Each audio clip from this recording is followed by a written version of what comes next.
loves, welcome back to my channel. If you're new, I'm Rye and this is Rye's Reading Corner.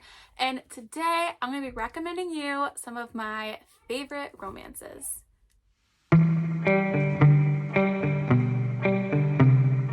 Again, hello, I'm Rye and this is Rye's Reading Corner. This is the first time you are seeing my face. If you've not hit the subscribe button, please do so. It's super easy and it really helps my channel grow. So as you could tell by my thumbnail, my little introduction, today I want to recommend to you some of my favorite romances that I have read recently. I have really been into romances and I thought it'd be a perfect time to share some of them with you since it is February and I know, or it's almost February, I know a lot of people are trying to get some romances on their TBRs. So I'm going to break this down into 3 different categories. So I will have them all timestamped down below if you're looking for a certain subcategory of romance. So the first one I'm going to do is like rom-com romances. Second category is going to be dark romance. And the third category is going to be fantasy romance. So again, I will have those timestamped below. So here we go. Here is my first category. All right, so first rom-com I would like to recommend to you is a book I recently read, and that is The Charm Offensive by Alison Cochrane. This story is so great. It'll probably be on my top books of 2022. I know that's super early to say, but I have that feeling already. This is a male-male romance, and also tons of other queer rep as well. We have Charlie, who has just recently been let go from his company. He's a very wealthy man, and they feel that his publicist feels that it will be best interest for him to go on this dating show that's style of The Bachelor, to kind of get his image back up. He doesn't really interested in going, but he's trying to get back into the business world, so I think this is the best way to do it. But when he's there, he really struggles, but he ends up falling in love and finding love, but not with one of the contestants, but with Dev, who is working as an employee on the TV show. The mental health rep in this book is so phenomenal. I've never tabbed a book before, or I've done very rarely, and I did tap this one because I've never felt so seen in a book, and I wanted to tab every part where it was it spoke to me, and there was so many parts about it. I laughed in there. There's a great found family. The side characters are absolutely amazing. I was laughing at this time, and it is superly cute. It's very corny, I will admit that, but it's done so well, and I cannot wait to see what else Alison Cochrane creates in the future. Right, the next one is one that took me completely by surprise, and it's If the Shoe Fits by Julie Murphy. This is another bachelorette style book, so you can kind of see a trend that I have going on here. We have Cindy, who has recently done with school, and she's going back home to live with her stepmother for a little bit, and nanny for her 2 younger sisters, because she really doesn't know what she wants to do right now. She's kind of in a really rough spot, but while she's there, she's convinced to go on to the Bachelor show because her mom is one of the producers for it, or her stepmom is one of the producers for it, and when she's there, she ends up finding more than what she anticipated. She really went in there just to kind of go in, maybe get herself noticed in the fashion world, but ends up kind of, falling in love, which, I mean, it's a romance, so it's not a spoiler by any means. Cindy is plus size, and I think the rep was done fairly well. There was really one interesting scene in here that is discussed. She's on the show, and it's a clothing fashion challenge, and she's obviously the contestant. They know that she's going to be participating, but they don't get any clothing in her size, and I think that part really stuck with me, who's someone who has struggled with self-image and weight in the past. I thought that was really I enjoyed that thing. I think it was done very well. And yeah, so this story was really great. It is a Cinderella retelling, but it does take a twist on it where the stepmother and the stepsisters are not evil. I really liked both of the stepsisters. They actually go on the show as well. And so yeah, I really enjoyed the side characters, and I really did like our main male character as well. So I would definitely recommend it. It's not very long. There is going to be a sequel coming out. It's being told it's being written by different romance authors, and following different Disney retellings. So I don't remember the next one, but it's coming out this year, but it's not by Julie Murphy, but I am excited to see what is in store for this series next. All right, so the next one I think I may have talked about quite a few times because I feel like more people need to read this, and this is Shipped by Angie Hockman. This is a hate to love romance story. We have our 2 characters who work in a advertisement for business for, what's the word I'm looking for, cruises, and they both are in the running for a promotion. So their bosses send them away on one of the boats to really kind of get the experience of what it would be like to help kind of create this big time advertisement that they need to do that will kind of sell who ends up winning the big upgrade spot in the company. So the banter in the story is really, really done well, and it really touches a lot upon male and women in business and how there's a hierarchy with gender, and I thought that was done really, really well. Again, super good. I love hate to love. It's one of my favorite romance tropes, so I'm a sucker for this one. If you liked The Hating Game, and if you also like The Honeymooners, I think you would enjoy this one. To me, it kind of is a blend of both of them, and it gives you all of those nice hot summer feels, which I know for me today it was almost negative 15 degrees out, that this would be what I need right now to feel like I'm in the tropics and not in the freezing weather. So those are 3 of my rom-com romances. I'm trying to keep it down to like top 3 that I've recently read in 2021 or the beginning of 2022. But now we're going to move on to my dark romances. Okay, so my next category is dark romances, and forewarning, these are definitely more for 18 plus readers. The content is definitely dark, because I mean dark romances, but definitely check the trigger warnings for all of these books, or really any books that I'm talking about, but these ones definitely in particular. I have really gotten into dark romances, thank you to Manda from Ginger Snapped Reads. I've been pretty addicted to them, so I definitely have some that I would like to recommend to you all. You're definitely going to see a common author. I have fallen in love with her work. I think she's very talented, so I definitely have recommended a couple of her books. So again, I'm trying to keep it down to like the top 3, but some of these are duologies or the start of a series. So the first one I would like to recommend to you is There Are No Saints by Sophie Lark, and There Is No Devil by Sophie Lark. So this is a duology. This is the first one. This is the second one. The second one came out right at towards the end of 2021, I believe. This is a serial killer romance story. We are following multiple viewpoints, so we do get into the mind of the serial killer as well as our main girl who is in this, who her name is Mara, and Mara is an artist, and they have an encounter, our serial killer and this artist, and this stuff starts between the two of them.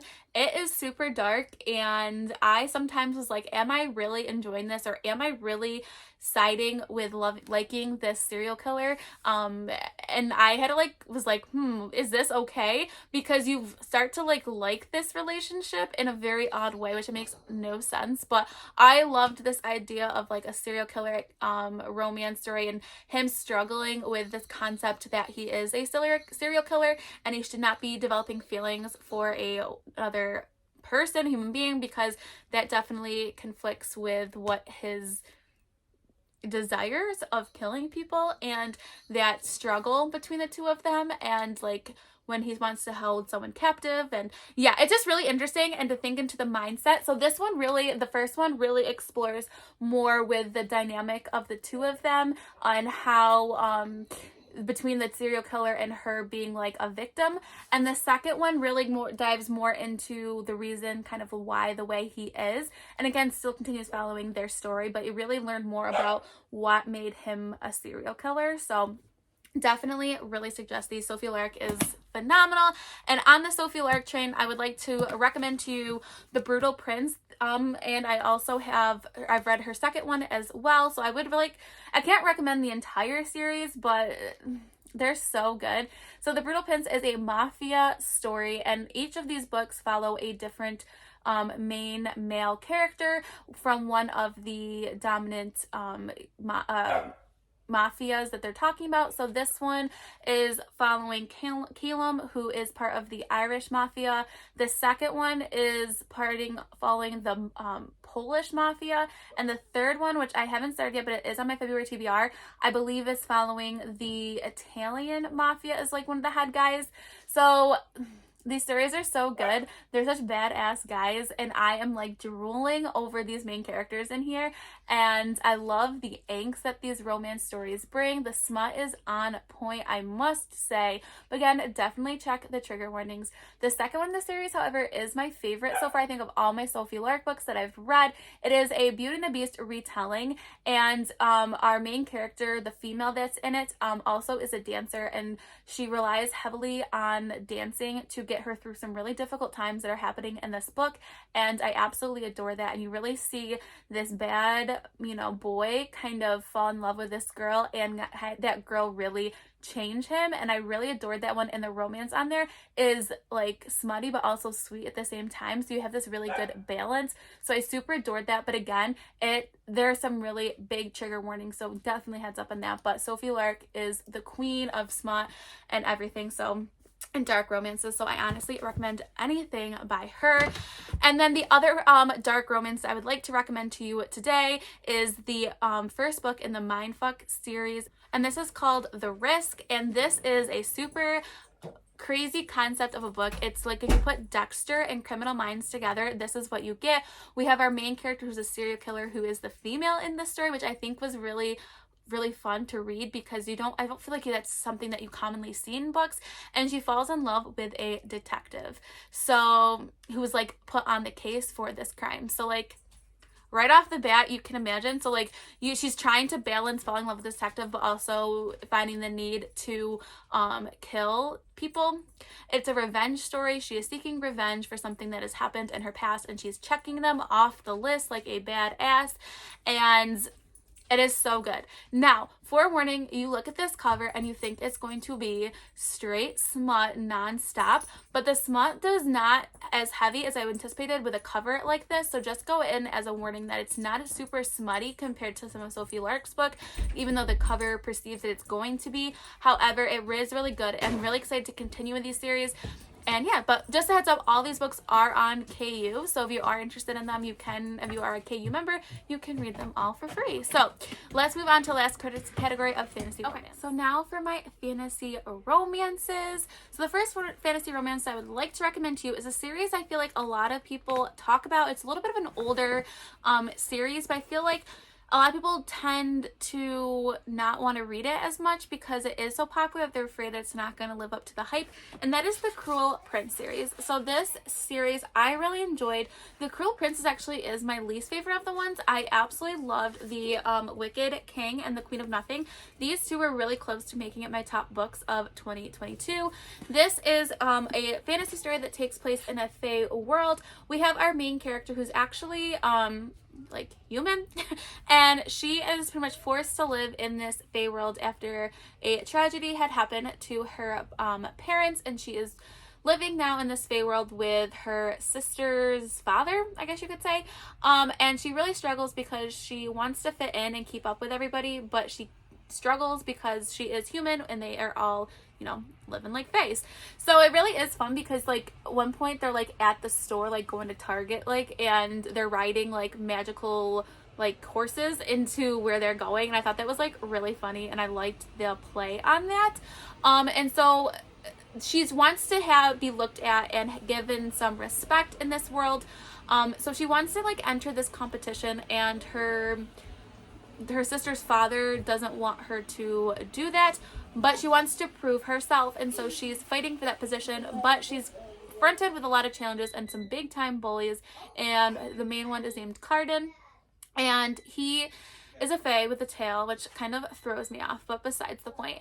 And so they are it is a slight bully romance, but eventually things start happen in between them, and we have a whole trilogy on them. So if you like fae, and I think this fantasy series is a really good one for people who are not as familiar with fantasy, because it does take place also in like modern day world and like in normal civilization. So it is, I think, very easy to understand. If you like fae, if you like a little bit of bully romance, I would highly suggest this trilogy. All right, the next one I would like to recommend is The Shadows Between Us by Trisha Levenseller. This is actually a fantasy standalone, which is really remarkable because you don't find a lot of these. This is a YA one, and it's not too long, which is really, really nice. We have our main character, Alessandra, who is really tired of being like overlooked by people, and so she decided she's gonna come up with this plan where she's going to like woo the Shadow King, make him fall in love with her, and then she is going to kill him and take control of the kingdom. this character is one of the most badass women I have ever read about. I absolutely loved her. I really like that she was an independent woman, and I really appreciated that. And I like that they had her marrying for wanting power, because I feel like you don't really read that much about in a lot of fantasy stories. So I love when a woman just wants to marry out for power, not necessarily love, which I know that sounds really weird, but sometimes I like that in a fantasy romance. But however, because it is in this fantasy romance category, there ends up being more to the story, and love does happen. But while she's there, she realizes that she is also not the only one that's trying to kill the king, and things get quite complicated for her. And yeah, it's just a really good story. I really liked the Shadow King in this book. I thought he was done really, really well. And yeah, so I would highly recommend this book, especially if you're looking to start a fantasy book and not have to go into a huge series. I would highly recommend this book.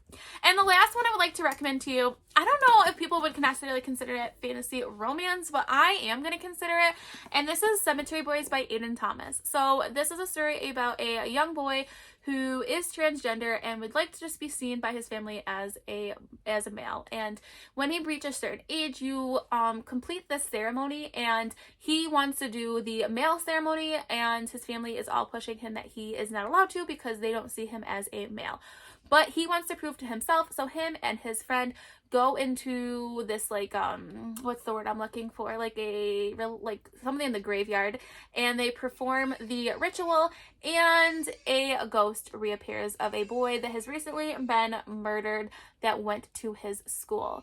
So while this is all going on, and he's dealing with all of his family, he's also now trying to figure out what has happened to this friend of his and some other murders that are going around in his town. But there's a budding romance between him and the ghost, so that's why I'm considering it more somewhat of a fantasy romance story. And yeah, this book is just really good.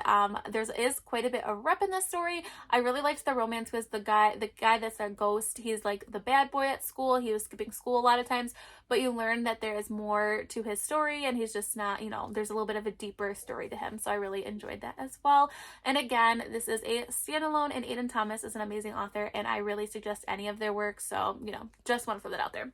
So yeah, so these are some romances that I wanted to recommend to you. I could recommend a ton more, but I wanted to keep it more to just like 3 precise ones, and so I don't overwhelm all of you. So let me know down below, what are some of your favorite romances that are in these categories? I would love to hear them, and I'm always looking for some more recommendations. So if you want to take this crazy journey with me, please make sure you press the subscribe button. If you're my friend on any of my other social media platforms, I'm on TikTok, Instagram, and Twitter. All the information is linked down below. So stay kind, loves, and I'll see you next time. Bye!